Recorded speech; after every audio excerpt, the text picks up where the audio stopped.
তিন পড়েছে, 4 নম্বরে 3 পড়েছে। হাততালি হাততালি, 1 2 3।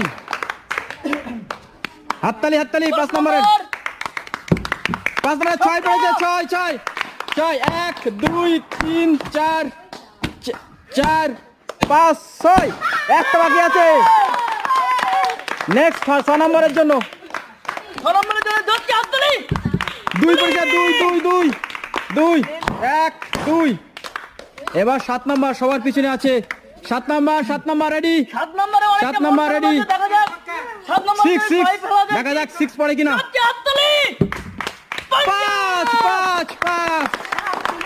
7 নম্বর এগিয়ে আসছে, 5 1 2 3 4 5। প্রায় 5 ধরে গেছে। এখন এই রাউন্ড শেষে সবার আগে এগিয়ে আছে 5